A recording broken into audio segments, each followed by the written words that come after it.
Mga dahilan kung bakit nagiging question document ang isang document. Yan ang ating mga pag-uusapan ngayong araw dito lang sa RCJ4 TV. At kung bago ka pa lang sa channel na ito ay mag-subscribe ka na para isa ka na kaagad sa mga unang makakapanood sa tuwing may bago akong uploads.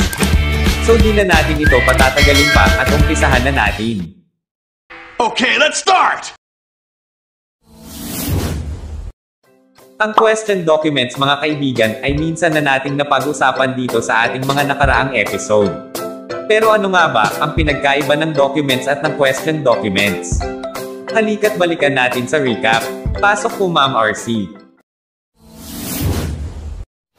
Umpisahan natin sa salitang question. Question refers to something being asked that has a doubt or regarding to the fact of one's situation happen.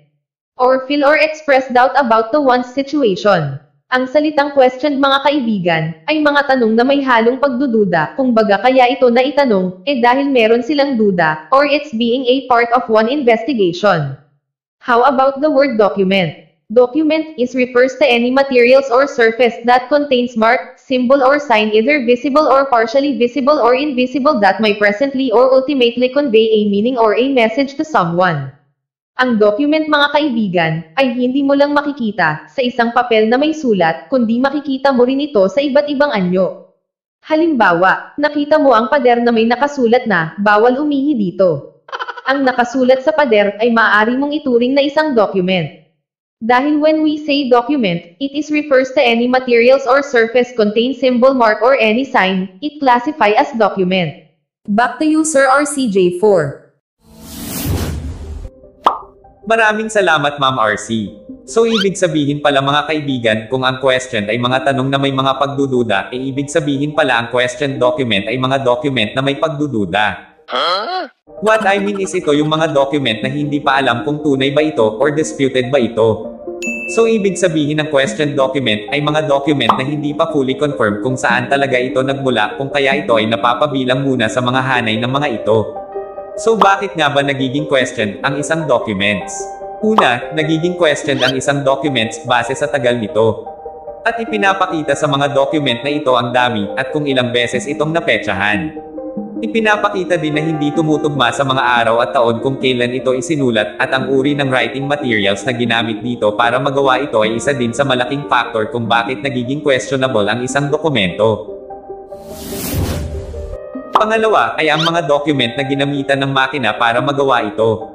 Usually nagiging questionable ang isang printed documents base sa time at type of machine na ginamit para magawa ito.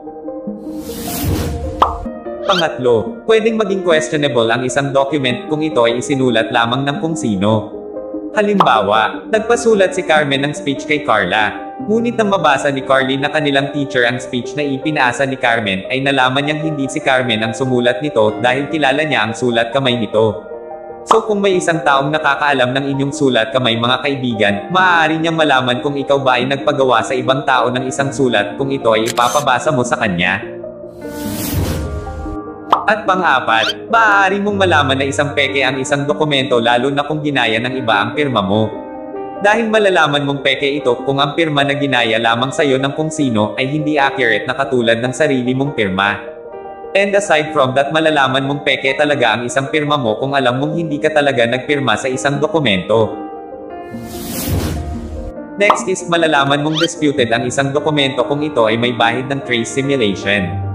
Ang trace simulation ay isang uri ng forgery na kung saan ang isang handwriting ay sinusubukang kopyahin sa pamamagitan ng pagbabakat dito. Karaniwang maoobserbahan din ito sa mga pirma at mga sulat kamay. Next is ang tinatawag na fraudulent alteration. Kung ang isang dokumento ay sumailalim sa ganitong proseso, ito ay matatawag ng isang question document. Fraudulent alteration ang tawag sa mga pagbabawas at pagdadagdag ng mga character sa isang sulat, mapamachine man or handwriting. Next is ang tinatawag na holograph document. Kailan nga ba ito pwedeng maging question document? Bago natin yan sagutin, ay i-define muna natin ang ibig sabihin ng holograph. Holograph document is referred to a manuscript handwritten by the person named as its author. Ang mga holograph document mga kaibigan ay mga document na isinulat at nilagdaan ng mismong sumulat nito. Ngayon, paano mo malalaman kung disputed or questioned ang isang holograph document? Malalaman mong question ito kung hindi malinaw sa nakasaad sa dokumento kung sino talaga ang tunay na sumulat nito. And last but not the least, kung ang isang dokumento ay masyado ng luma or matagal na. So kung maaalala nyo ay medyo may pagkakahawig ito sa unang slide na ating na-discuss na kanina. Pwede itong maging subject bilang isang question document sa pamamagitan ng mga sumusunod. Una, ay ang edad ng mga materyales at instrumento na ginamit sa isang dokumento. Maaari itong maging isang factor upang maimbestigahan ang authenticity ng isang dokumentong na-recover sa isang lugar. Pangalawa, kung tutugma ba ang edad ng dokumento sa papel na ginamit dito. Pangatlo, ang uri ng mga materyales na ginamit dito.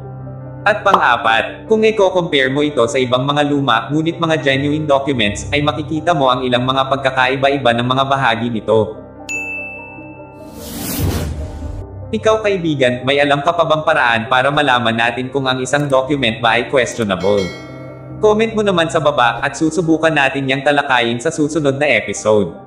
So hanggang dito na lang po muna mga kaibigan at maraming salamat po sa lahat ng mga nakapanood at nakinig. See you on the next episode. Kaibigan, nagustuhan mo ba ang topic na ito? Sana ay mayroon kang natutunan ngayong araw. Kung nagustuhan mo ang video na ito, ay maraming salamat sa iyo.